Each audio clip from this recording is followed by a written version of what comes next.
Sacha, thank you so much for giving me this opportunity to talk to you about this very important topic. It is very unfortunate that we are not able to communicate on a direct call, but we can use several technologies to ensure that we communicate and do what we want to do. Now, looking at the topic, uh, the I have put a lot of comments on the document, which I'm going to send it to you. But we can refine this topic and it appears a good one. First of all, we are looking at financial literacy and financial growth of small enterprises among border operators in Eldoret. Now, this word "and" is in your title is really making it very vague and ambiguous. So we will remove it.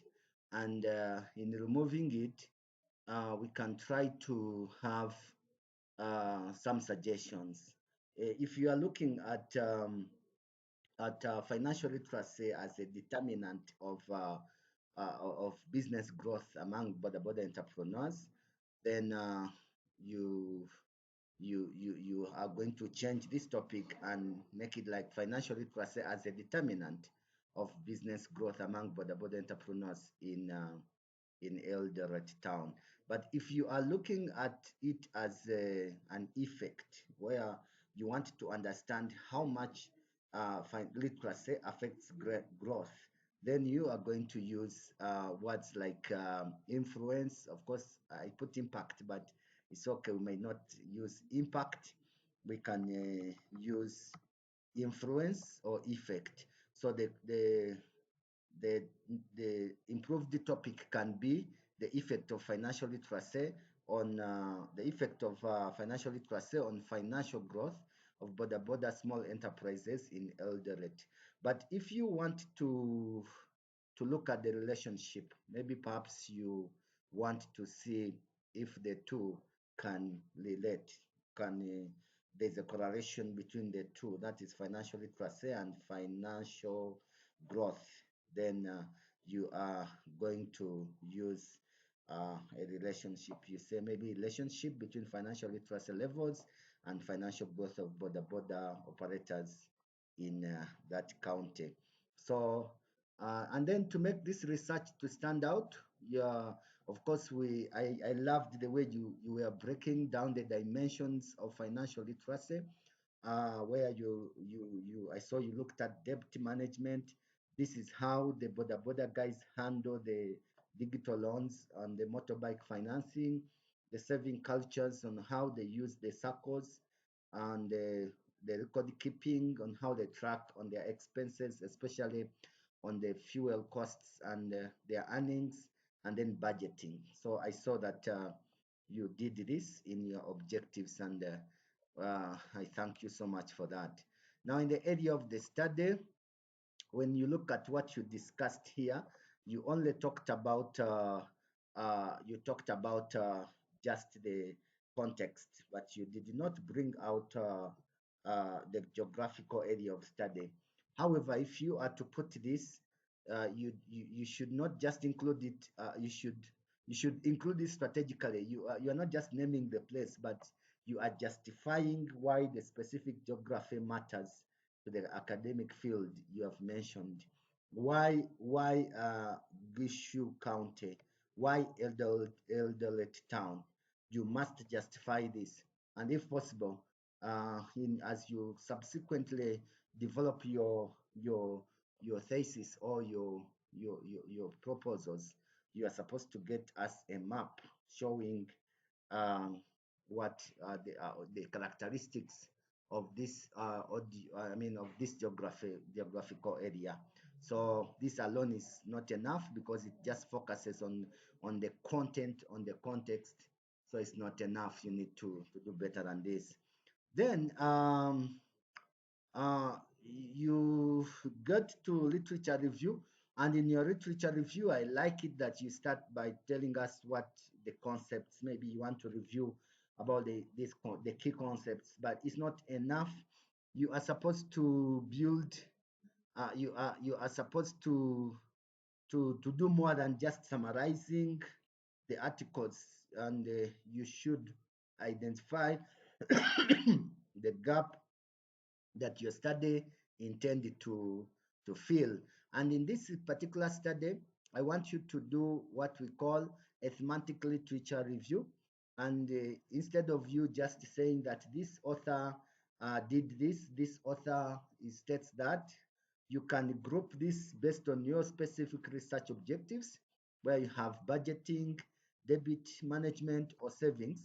And then you argue that while there is financial literacy and it is known, its specific application uh, on low margin border sector is still under researched. So you show us those that review based on themes, and the themes should be based on your research objectives. So that's what you're supposed to do.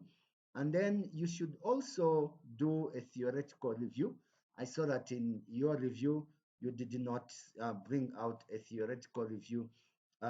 If you are following a deductive approach, you are supposed to look at some of these theories, and you single out one theory that is aligned to your study, and that really uh, can explain and justify why you are doing a study. But there are several other theories, like the human capital theory, the theory of planned behavior, and the dual process theories. You should review these ones and see how they align with your study. You should also review, categorize, maybe in the empirical review, you are going to categorize in three levels. One, you are going to look at the global perspective. Global perspective, you want to look at micro enterprise growth in developing nations on a global perspective, maybe from Asia, and then you go to West Africa, and then you get to to Uganda here. And the issue, the main focus is to see how formal financial training in these regions have led to asset accumulations and wealth. So you need to look at a global perspective. Then you get down to, still in the empirical review, you'll get down to a regional or national context. You want, please, you have to review more on the border economy in Kenya. Look at reports from KIPRA and KNBS regarding the informal sector's contribution to GDP. Look at digital finance and see how this mobile credit has changed financial behavior among the Kenyan youth. And lastly, I want you to review variable specific literature, break down financial literacy into these measurable sub-themes like debit management, bookkeeping, risk management, and you review literature in all that. But this your review is also very good, but it is not focused on those aspects I am talking about. Then you in the problem statement at the moment, I see that you have a problem statement. Maybe perhaps it is we can keep reflecting on it and keep improving on it. The best problem statement should have quantifiable evidence and the statistics to justify that there's a problem. And then to also bring out clearly and critically the consequences of the problem. So you are saying that 3 out of 5 enterprises fail, but you have not told us the consequences to that. If this happens, what are the consequences? So you need to tell us that the economy, the GISHU economy, if this happens, they are likely going to remain in debit. And you add a sentence that shows a risk of increased economic vulnerability, maybe high dependence ratios, and the potential for these operators to fall into poverty traps. So you have to put all that to show that indeed there's a problem. I'm happy with your objectives. They seem to conceptualize out financial literacy very well in aspects of budgeting, savings management, and investment and credit management. So you can, but you can do three objectives, not 4, and then the fourth objective should be a policy objective. We rush straight to, of course, the conceptual framework. I have looked at it, but then independent variable is not MIS dimensions. I don't know why you are calling it MIS dimensions. I think it is financial literacy dimensions. So check out on that. And then, of course, now we let us rush to I see your theories. You have to review this in your literature, but importantly, you have to align this with a one theory. The approach, I read your approach, and it is not different from what I'm thinking. We are going to, of course, use ELDORET down, and of course, we will not be able to get a list of every rider, so we are going to use what they call a multi-stage sampling technique. And then you first of all you get stratified sampling. You get elder town into zones, and after that you cluster them, and you do cluster sampling, and then after that you determine the sample size. We can use the Yemen formula to determine the sample size.